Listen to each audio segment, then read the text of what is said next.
The Republic of Maldives, 1,200 islands. Population, 186,000.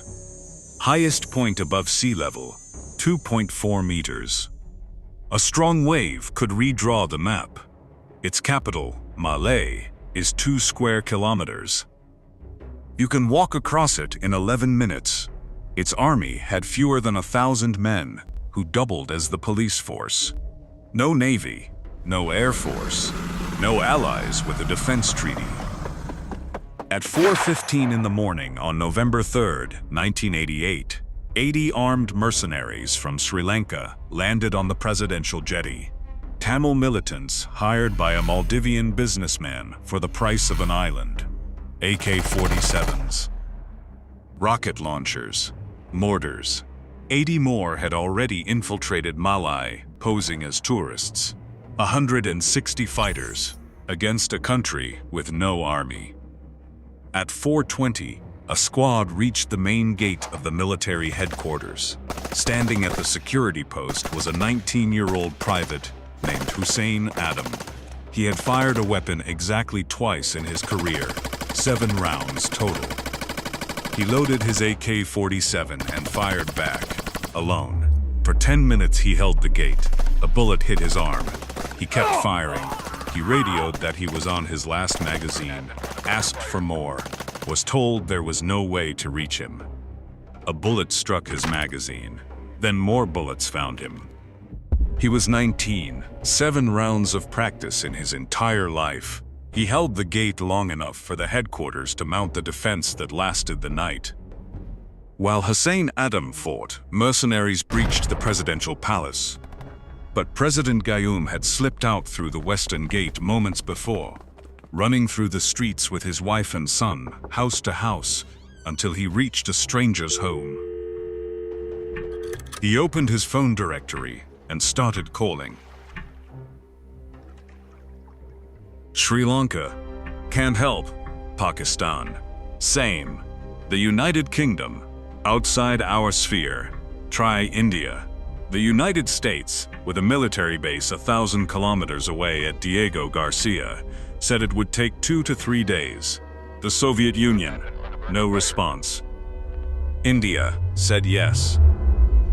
Let that sit for a moment. The world's most powerful military was 1,000 kilometers away and said no. India was 2,600 kilometers away and said yes. Rajiv Gandhi convened a crisis meeting by 9 a.m., all 3 service chiefs. By noon, military intervention was approved. By 3:30, orders went to Agra. But here is what nobody talks about. Agra was a peace station. No battalion was assembled. 7 para was out training. 3 para was scattered across Lucknow. 6 para had men on security duty. They had no satellite imagery of the Maldives, no intelligence briefing, no military maps of any kind. They had tourist brochures.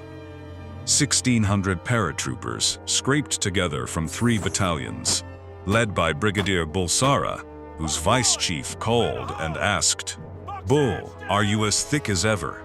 If you want it to be done, this is the way. Otherwise, find another man." 2 IL-76 transports, 6 Mirage 2000 escorts. At 6:03 p.m., they lifted off from Agra. Destination, a runway they had never seen, on an island most of them couldn't find on a map, on a moonless night over the Indian Ocean. The original plan was a paradrop onto the airport island of Leh, 1 kilometer across the water from Malé. Mid-flight, Bulsara killed the plan. The drop zone was 200 meters by 50. A parking lot. Moonless. Crosswinds. 25% of his men would land in the ocean. Full gear. No rescue boats. "Gentlemen," he said, "we will land." Group Captain Bewar descended toward a runway he could not see. 6,000 feet of concrete surrounded by ocean. No approach lights. No radar. At 200 meters, the runway lights switched on. He landed. The lights switched off. The aircraft rolled forward in total darkness, reverse on all 4 engines. stopped with 3 concrete slabs to spare. They keyed the radio. "This is a friendly one." The controller replied, "Hadia, Hadia, Hadia," the code word. But was the man free, or was there a gun to his head? It didn't matter. 1,600 paratroopers were already pouring out. 9 hours, from a phone call in a stranger's house to boots on the ground. 2,600 kilometers, with tourist brochures for maps. The mercenaries had seized the radio station, the television station, the government buildings. They had not thought to secure the airport. That was their second mistake. Sea Company, Sixpera, found 5 fishing boats at the jetty. Each held 5 to 15 men. Think about what was about to happen. Professional paratroopers, one of the most elite units in the Indian Army, crossing a kilometer of open water in civilian fishing boats at night to assault an island held by 160 men with automatic weapons. No landing craft. No helicopter support. Fishing boats. As they prepared to launch, a lone figure appeared from the darkness, riding a bicycle. The paratroopers tackled him. He was their guide, sent to lead them to the president. The crossing took minutes. On the far shore, a firefight ripped through the narrow streets. Professional Indian paratroopers against Tamil mercenaries who had expected to fight a country with no army, not the 50th Parachute Brigade. At 2 a.m., paratroopers reached Guillaume's safe house. His guards wouldn't open the door until they saw the turbans. Sikh soldiers. That confirmed it. Malé was secured by morning, but the operation was not over. 60 mercenaries escaped on a hijacked cargo vessel, the MV Progress Light, with 27 hostages, including a government minister and his wife. Indian Navy patrol aircraft tracked the ship. INS Godavari, India's first indigenous frigate, and INS Betwa intercepted. For 24 hours, they shadowed the freighter. Every negotiation rejected. On the morning of November 6th, the Navy issued a final warning: surrender by 0600, extended the deadline by 15 minutes. The mercenaries' response: "We will stand firm on our course." Then they forced the 27 hostages to stand on the ship's bridge, visible, exposed, while the fighters crouched behind sandbags. Human shields, 60 warning shots. Depth charges dropped around the hull from Sea King helicopters, shockwaves hammering the ship. It did not stop. The broadside was ordered on the forward cargo section, away from the hostages. The 4-inch, 57mm and 30mm guns of both frigates raked the vessel. The forward section exploded. Marcos, India's marine commandos, boarded the burning ship. No resistance. All hostages rescued. Mercenaries captured.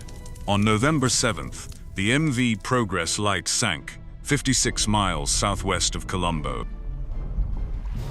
India withdrew all 1,600 troops in 10 days. Indian combat casualties, 0. One soldier accidentally shot himself in the foot. That was it. Reagan called it an immense contribution to regional security.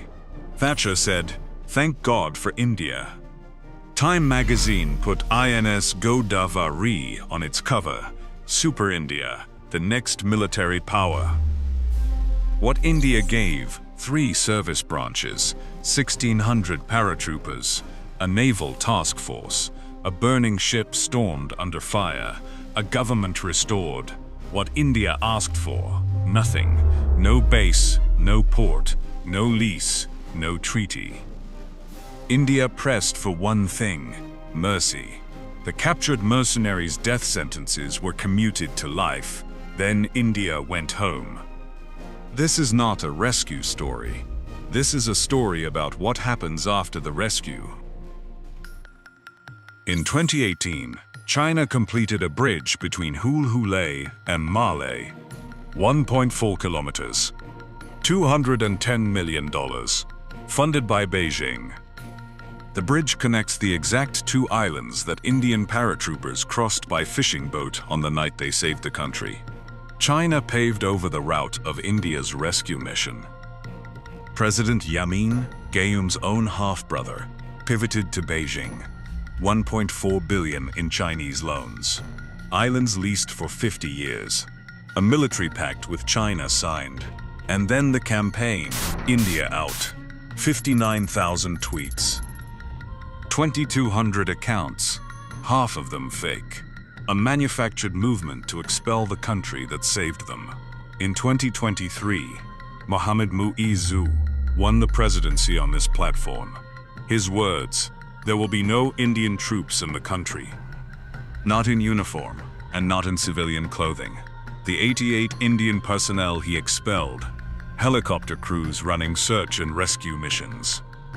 The country India saved in 9 hours asked India to leave in 174 days.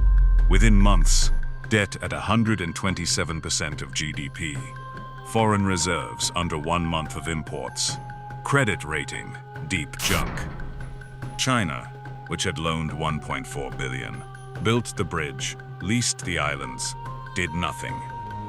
India stepped in, again.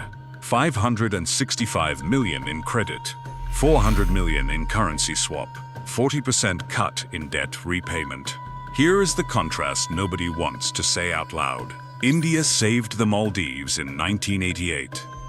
Asked for nothing, got India out. China lent Sri Lanka billions, got a 99-year lease on the port of Hambantota. 70% equity, 2 models. One gives and gets forgotten. The other lends and takes everything.